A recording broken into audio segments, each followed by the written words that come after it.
Hi there. Have you ever seen a man come back from 12 years of retirement, sit down with 5 minutes on his clock against the fastest chess player in the world, and then beat him at his own game? Because that's exactly what Garry Kasparov did to Hikaru Nakamura in St. Louis Rapid and Blitz in August 2017. This is round 13. Kasparov had the white pieces. Hikaru had black.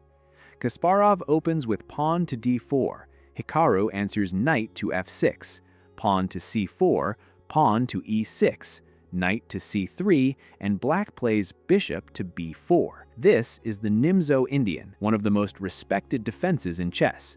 Kasparov replies queen to c2, the classical variation, which basically says, you can take my knight, but you're not doubling my pawns for free. Black castles. Kasparov plays pawn to a3, asking the question immediately, and Hikaru takes with bishop to c3 check. Kasparov recaptures with the queen.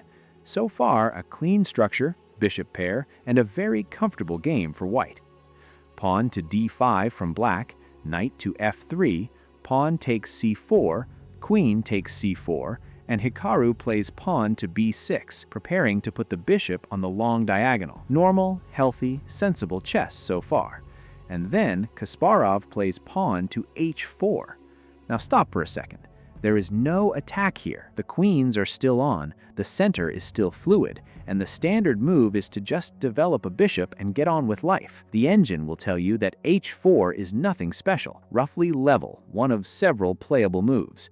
But this is not a computer sitting there. This is a 54-year-old man who spent 20 years teaching the entire chess world to fear his kingside pawns, and he has decided that the fastest way to beat a blitz specialist is to make the position dangerous rather than correct.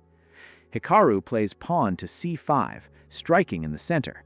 Kasparov takes on c5. Black recaptures with the b-pawn, and now pawn to h5, and the pawn keeps rolling. Black plays pawn to h6 to stop it coming any further. And now Kasparov plays pawn to g4. The rook on h1 hasn't moved. The bishop on f1 hasn't moved. He is throwing pawns and the enemy king with half his army still asleep. It looks reckless, and here's the crazy part. The engine actually approves. Pawn to g4 is the best move on the board.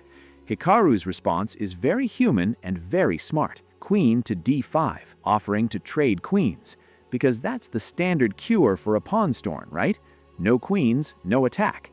Except Kasparov takes the queens off and keeps attacking anyway.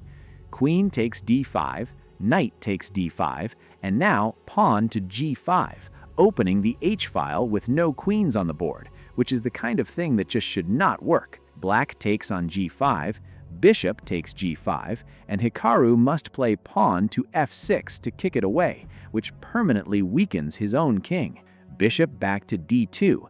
Mission accomplished. That little bishop trip cost Black the safety of his kingside forever. Knight to c6 from Hikaru, rook to c1 from Kasparov, hitting the loose pawn on c5. And here, Hikaru doesn't defend, he counterattacks with knight to d4, planting the knight in the middle of White's position. Kasparov takes the pawn on c5, and Black plays knight takes f3 check. This is the moment I'd point at if you asked me where the game quietly tilted. It looks like Black is winning a tempo and wrecking White's structure, because after pawn takes f3, Kasparov's pawns are doubled and ugly. But knight to b3 was the stronger try, and here's why the capture helps White. Those doubled pawns open the e-file, they cover the g4 and e4 squares, and they hand Kasparov the bishop pair in a wide-open position. He has taken cosmetic damage in exchange for real estate. Bishop to d7, and now watch this rook. Rook to h4. Kasparov swings his rook along the fourth rank like it's a highway, and suddenly both his rooks are active while Hikaru's are still shuffling.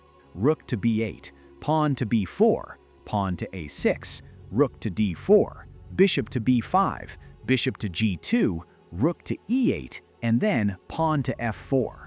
Hikaru answers pawn to f5, and I want you to notice something about that pawn.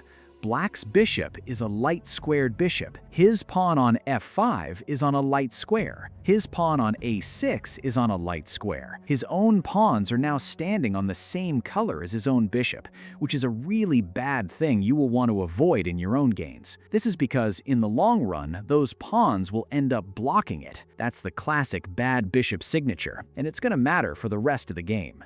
Bishop to f3, king to h7, bishop to c3, rook to e7, and Kasparov plays king to d2. No queens on the board, so the king walks to the middle where he belongs. Rook to d8 from Hikaru, and now the liquidation begins. Bishop takes d5, pawn takes d5, rook takes d5, rook takes d5 check, rook takes rook, rook to d7, rook takes rook, bishop takes rook. Everything is gone. No rooks, no queens, just a bishop each. Kasparov has 2 extra pawns though, and here's the thing that makes this endgame genuinely difficult, and I need you to understand it before we go further. The bishops are on opposite colors. Opposite colored bishop endings are the most drawish endings in chess. 2 extra pawns are very often not enough. The engine at this point says it's basically balanced. 2 pawns up and still not winning. King to e3, pawn to g6, and now Kasparov plays pawn to h6, giving one of those pawns straight back. King takes h6, so we're down to 1 extra pawn in the drawish ending against the world's best speed player with the clock ticking. Every reason to expect a handshake. King to d4, and now the race begins. Kasparov's plan is simple and brutal. March the king to the queen side, win the a6 pawn, make a passed pawn, and run it. And here, Hikaru makes the losing move. King to h5. He goes hunting. He's heading for f2 to grab the pawn and start pushing his own.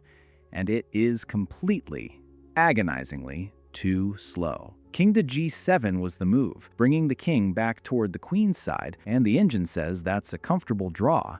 In fact, in that line, Black can just let the a-pawn go, because his king gets home in time, and the opposite bishops save him. Nakamura chose the wrong wing, and in one move, an equal position became a lost one. Kasparov doesn't blink. King to c5. Hikaru keeps running with king to g4, bishop to d2, king to f3, and now comes the move of the game. King to b6. That is the only winning move in this position. King to d6, which looks natural, throws the entire game away, and it's a dead draw again. 54 years old, Kasparov found the one square. Bishop to b5 from Hikaru, trying to hold the queen's side, and pawn to a4 answers it, which is also the only move that keeps the win. Bishop to f1, pawn to b5, pawn takes b5, pawn takes b5, and now finally, king takes f2. Hikaru got his pawn. He got it about 4 moves too late. King to c6, king to e2, and now the second only move of the endgame, bishop to c1. If Kasparov plays the natural-looking bishop to b4 here, Nakamura just gives his bishop up for the passed pawn and holds the draw with his own 2 pawns. Bishop to c1 is the one route that doesn't allow it. King to d1, bishop to a3, king to d2, and bishop to e7. And Hikaru resigned. Before you go, tell me in the comments, at what point do you think Hikaru lost this game? Thanks for watching, and if you enjoyed this breakdown, please support the channel by subscribing. I'll see you in the next one.